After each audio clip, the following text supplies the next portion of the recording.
नमस्कार दोस्तों, आपको हमारे स्टडी पॉइंट में आपका स्वागत है।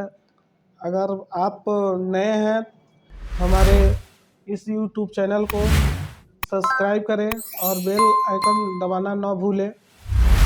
आज हम लोग क्लास 9 यानी मनोहरे बुक का फर्स्ट चैप्टर संख्या पद्धति के बारे में पढ़ेंगे। आइए इस पर विस्तार रूप से पहले उसको डिफिनेशन को जाना जाए और तब इसके बाद से हम लोग एक एक क्वेश्चन बाय क्वेश्चन आगे बढ़ेंगे। देखिए इस पर ये संख्या पद्धति मनोहरे का ये प्रथम अभ्यास है। इसमें पहले हम लोग जाने प्राकृतिक संख्या। प्राकृतिक संख्या किसे कहते हैं? तो आप सभी लोग जानते हैं कि प्राकृतिक संख्या किसे कहते हैं। एक से और 9 तक की जो संख्याएं होती हैं 1 2 3 4 5 6 7 8 और 9, 1 से 9 तक की जो संख्याएं होती हैं इन्हीं को हम लोग क्या कहते हैं? प्राकृतिक संख्या। आप लोग जानते हैं कि प्राकृतिक संख्या के आधार पर सारी संख्याएं बनी हुई हैं। तो ये 1 से 9 तक की जो संख्याएं इनको हम लोग प्राकृतिक संख्या कहते हैं। ठीक है, आगे देखें। इसमें प्राकृतिक संख्या के बाद से पूर्ण संख्या। पूर्ण संख्या क्या होता है? अगर प्राकृतिक संख्याओं में, ये प्राकृतिक संख्या 1 से 9 है और प्राकृतिक संख्याओं में अगर में हम लोग शून्य जोड़ दें और शून्य जोड़ का मतलब शून्य भी इसमें सम्मिलित कर दें तो ये संख्याएं सब क्या होती हैं? इन संख्याओं को हम लोग कहते हैं पूर्ण संख्या। यानी पूर्ण संख्या क्या होती है? उसमें जीरो भी सम्मिलित होता है। 0 1 2 3 4 5 6 7 8 और 9। अब इन संख्याओं को अगर एक साथ अगर हम लोग करेंगे तो ये संख्याएं जो हैं क्या कहलाती हैं? पूर्ण संख्या कहलाती हैं। पूर्ण संख्या के बाद से हम आ जाते हैं पूर्णांक पर। ठीक है, पूर्णांक एक ऋण पूर्णांक होता है, एक धन पूर्णांक होता है। तो धन पूर्णांक और ऋण पूर्णांक थोड़ा बता दें आप लोगों को। ये रेखा है, रेखा पर आप दाएं साइड में लिख सकते हैं 1 2 3 4 या और भी बढ़ा सकते हैं। तो दाएं साइड में धनात्मक और बाएं साइड में ऋणात्मक ले सकते हैं। तो इधर जो जीरो से और इधर की संख्याएं जो है उसको हम लोग क्या कहते हैं? धन पूर्णांक। इसको हम लोग कहते हैं धन पूर्णांक। ये धन पूर्णांक है। और जो बाएं साइड की संख्या जो है इनको हम लोग कहते हैं ऋण पूर्णांक। यानी ऋण पूर्णांक होता है, इसको कहते हैं ऋण पूर्णांक। तो धन पूर्णांक और ऋण पूर्णांक आप समझ रहे हैं इस बात को। अब इसके बाद से आ जाए हम लोग सम संख्या। सम संख्या के बारे में आ जाए हम लोग। सम संख्या 2 4 6 8 10 वे संख्या जो 2 से विभाजित हो जाए, वे संख्या जो 2 से क्या हो? विभाजित हो जाए, उनको हम लोग कहते हैं सम संख्या। और जो 2 से विभाजित न हो, जो 2 से विभाजित यानी 2 से भाग न जा सके, उनको हम लोग कहते हैं विषम संख्या। जो 2 से कट जाए वो सम संख्या है और जो 2 से नहीं कटे उसको हम लोग क्या कहते हैं? विषम संख्या। जैसे 3 5 7 9 11 13 और 15 डॉट डॉट करके और भी संख्याएं हैं जिनको हम लोग क्या कहते हैं? तो सम संख्या समझ रहे हैं, विषम संख्या आप लोग समझ रहे हैं। इसके बाद आता है भाज्य और अभाज्य।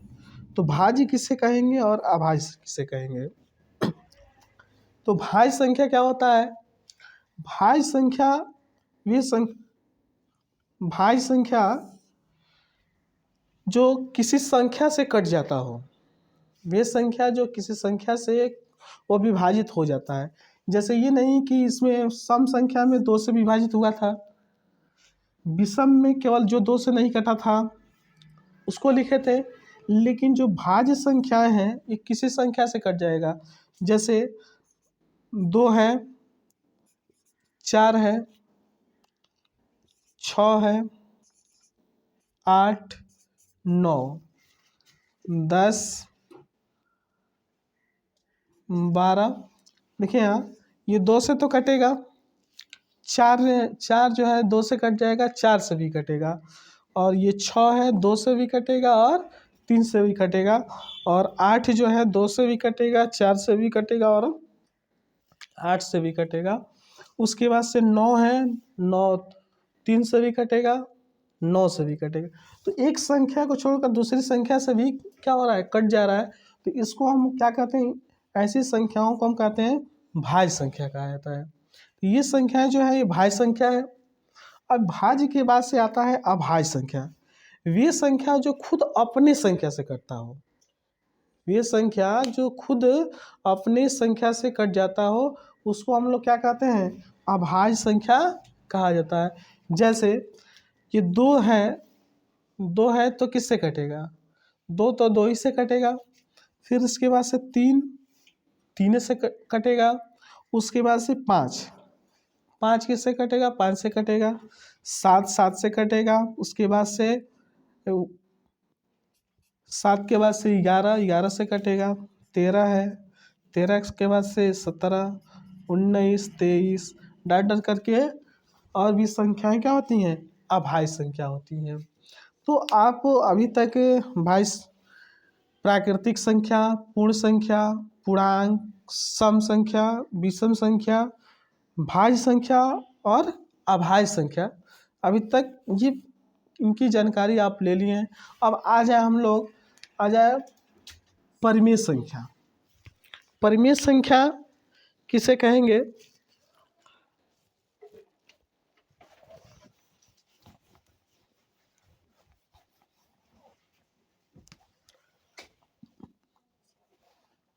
परिमेय संख्या किसे कहेंगे, वे संख्या परिमेय संख्या कहलाता है जो P/Q के रूप में लिखा जा सके।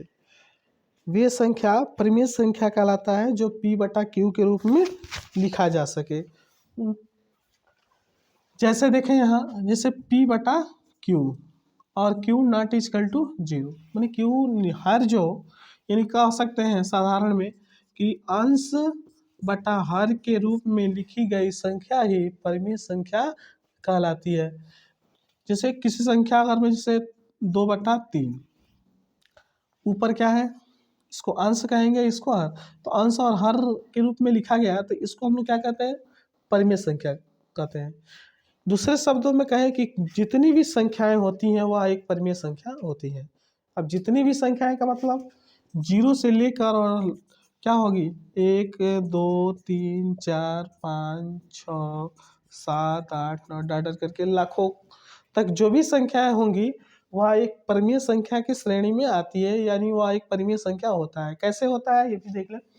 जैसे अब 0 है, 0 के नीचे कुछ नहीं है तो हम जानते हैं हर के नीचे 1 है, तो ये आंसर ही हर बन गया।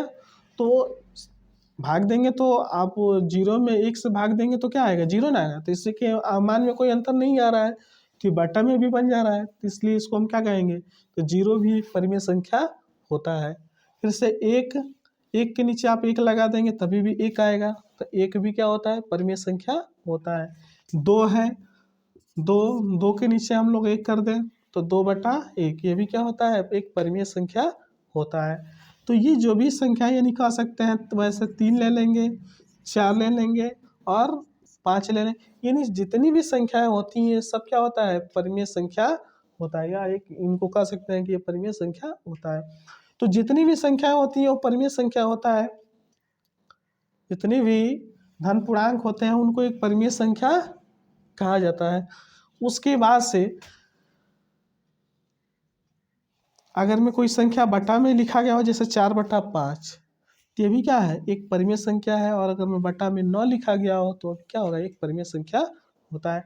कौन परिमेय संख्या नहीं होगा, किसको पहचानेंगे कि यह परिमेय संख्या नहीं है। देखें, परिमेय संख्या नहीं, हमने कहा था कि परिमेय संख्या कहलाती है जो P/Q के रूप में हो। तो P/Q के रूप में तो हो, तो ये तो मालूम चल गया। लेकिन Q नॉट इक्वल टू 0 हमने कहा था कि हर कभी भी 0 नहीं होना चाहिए। अगर में 0 है तो वह परिमेय संख्या नहीं है। जैसे अगर मैं 7 अगर में हम 0 कर देते हैं तो क्या यह कहा जाए परिमेय संख्या है, तो लिख देंगे नहीं, परिमेय संख्या या परिमेय संख्या नहीं है। इसको नहीं है। ठीक, क्यों? क्योंकि इसके हर के नीचे क्या है? 0 है। जिसके नीचे अगर में 0 होगा वो परमेय संख्या 0 ऊपर हो जाएगा, ये 0/7 लेंगे तो ये परमेय संख्या है।